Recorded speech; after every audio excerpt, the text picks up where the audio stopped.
Welcome to Donmar TV News Channel, mga balita sa buwan ng Oktubre.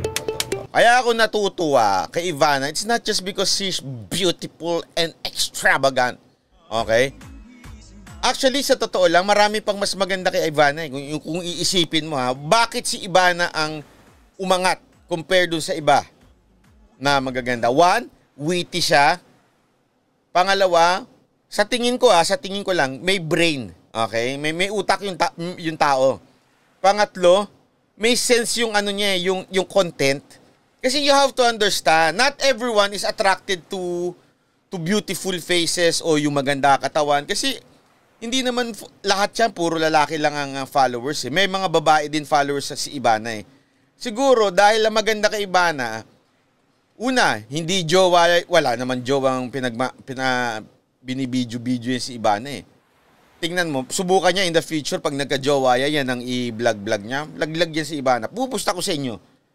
Hindi dahil sa kasi ayaw ng yan eh. Maraming may ayaw sa ganung klaseng style.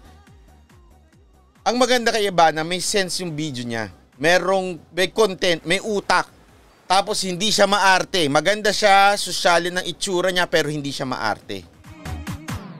Kaya maganda. Tapos isa pang gusto ko, ito yung crush kay Ivana, biro-biro ko lang yun. Hindi ko naman yung types. Joke lang, hindi ko hindi yun ang point ko dito. Isa pang gusto ko sa kanya, yung vlog niya, yung Family Matters. Ay, panalo yun. Yung love among, yung sa nanay niya, sa kapatid niya, basta, yun yung gusto kong part eh.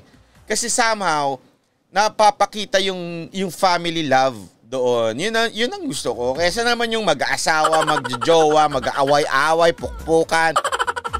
Tapos pera lang, pinag-aawayan pa.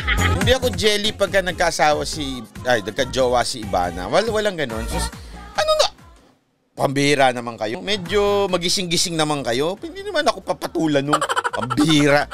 Ibig sabihin, wala yun. Ang taas na level nun eh. Hindi yun yung natin.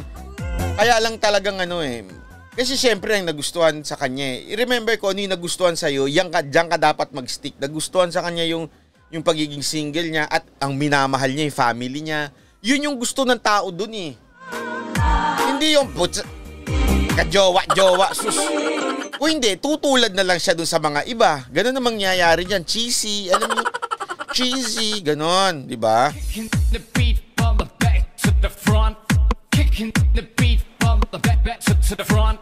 Paano si Kim Domingo? Ewan ko, ano ba ginagawa nun? Kalakas apil mo, no? Joke, huwag kayo nag-joke ng mga ganyan. Nahiya nga ako kanina eh. Binabati ko yung yung receptionist dito sa aming condo. Nagpa-picture siya, yung hiya ako.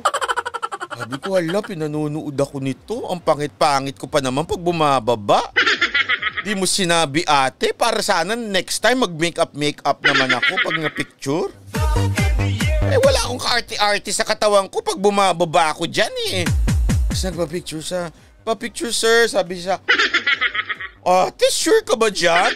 Baka magulat yung pagpapakita mo sa mga friends mo. Ito si Banat Bayo. Bakit ang pangit niyan? Baka ganunin ako ng mga kaibigan mo. Ate, wag mo na ipakita. Next time pag naka-shades ako, tsaka sombrero, tsaka mo akong picturean tayo. Maganda yata yung receptionist boy. Ay, kayo talaga. Kala nyo sa akin si Arnold Clavio pag may pagkakataon susunggaban? Wag ganun. Wala. Nagka-COVID na nga ako. Gusto nyo pa ako magkaroon ng Clavio 17. Sabi ni Jonathan Frias, bakit walang sense at walang logic si TP? Gusto mong sagutin kita na seryoso? The real answer to that question is, kasi, pag ikaw political vlogger ka, iba-iba kasi yung pinanggagalingan eh. Kaya yung iba hirap na hirap magpaliwanag. Halimbawa, yung mga dilawan. Ay, tulad niya, si Madam JJ Kojima nagpadilaw. Salamat po. Katulad itong mga dilawan, di ba? Pipilit nila kahit mali, ipipilit nila basta ayon dun sa script nila. Ano script nila? Si Duterte pangit. Si Duterte hindi magaling. Si Duterte ganyan. Yan ang script nila eh. they have to take every issue, i-connect nila doon. Kailangan nilang i-shoot doon. Ipipilit nila kahit wala na sa logic.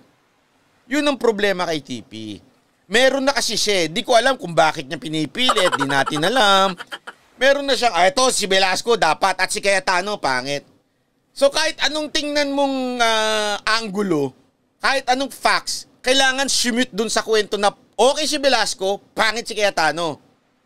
So, ipipilit mo, lahat i-shoot doon, i-shoot mo ng i-shoot yan. Mahirap po yung ganyan. Kaya nga sinasabi ko, if there's one advice that I could give someone na gusto mag-political vlog o kaya sa live stream, unang-unang kailangan mo, be true to yourself. Dapat ikaw mismo, hindi ka bias. Ano yung hindi ka bias? O baka sabihin niyo, ikaw bias ka, Duterte.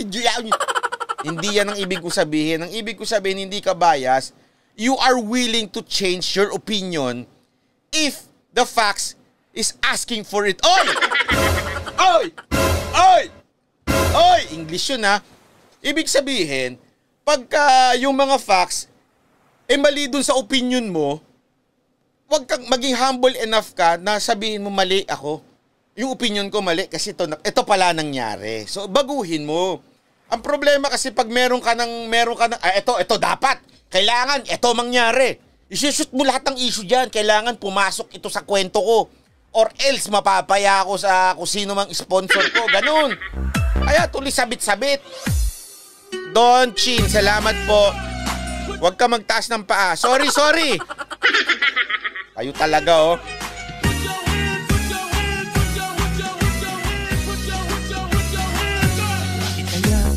Kaya alam mo ang mangyayari sa atin, ito bigyan ko kayo ng halimbawa. Ang mangyayari kasi sa atin para tayo yung mga dilawan at saka yung mga terorista. Yung sarado na talaga sila sa isip nila. Ang mga terorista, yung mga aktivista, mga kaliwa, basta kami, kahit anong gobyerno, pangit. Ang tama lang sa amin, yung aming partidong komunistang partido at yung mga kasama naming NPA. Yan lang ang matino sa amin, wala nang iba. Patay tayo dyan. Okay? Kahit naman ako from time to time, sabi ko nga if darating ang panahon na si Pangulong Duterte magkaganong-ganong, maglukwak-lukwak, syempre kahit pa paano sasabihin ko, di ko na sinusuporta yung tao. Pero kita mo naman kasi mula simula hanggang dulo, consistent yung tao. Yes, may mga decision siya na like kay Roque, kay Duque na, pero sabi ko nga maybe siguro may alam siyang iba. Okay? But I would still say na, Mr. President, hindi ko gusto yung opinion nyo kay Duque, pero dahil kayo ang presidente at siguro mas marami kayong alam patungkol sa DOH at saka kay Duque, pagkakatiwalaan ko kayo. Pero hindi mo isushoot lahat doon. Hindi, kailangan kung ipagtanggol si Duque. Bakit? Kasi DDS ako. O ganun. Kasi ganyan yung pinipilit ni TP na pag DDS, blind supporter. Walang ganun. Inan to. Papakita ko sa inyo ngayon kung paano ginamit ni TP ang DDS. Kasi kahapon sinasabi natin na DDS ginamit ni TP. Ipapakita ko sa inyo mamaya. Si Jesus ang kasama mo, tuloy na tuloy pa rin ang Pasko. Pati si Roque sinisiraan ni TP, paipilit lang yung sa kanya. Alam mo, ganito. Okay? Lahat ng pupuri kay Cayetano, babanatan yan ni TP. Bakit? Kahit sino pa yan, kahit dati niyang ginagalang yun, basta pinuri si Cayetano, babanatan niya yan. Bakit?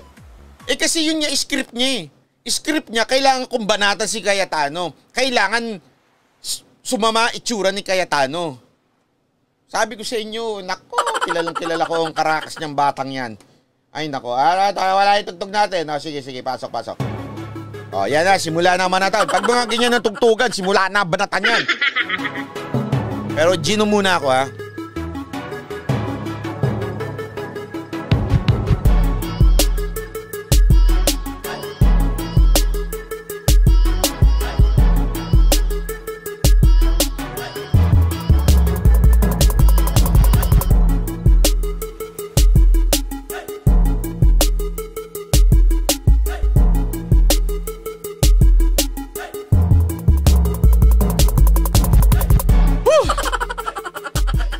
Alam nyo kung bakit ko may maganda akong gagawin vlog kasi dumating na yung monitor na in-order ko mula sa United States of America.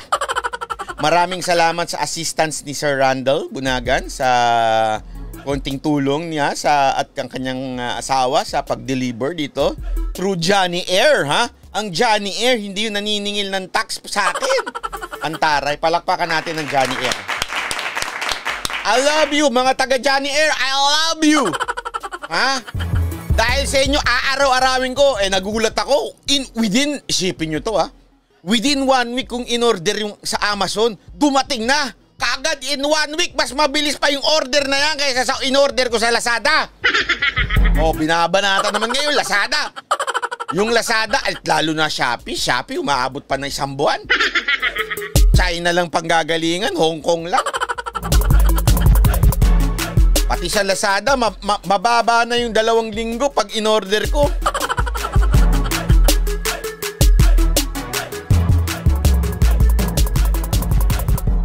Banat, alam nyo ba ang daming comments sa SMNI laban kay TP? Dapat palisin na si TP sa show. Ano ba meaning ng TP? Tangang pulpol, tama po ba? Korak.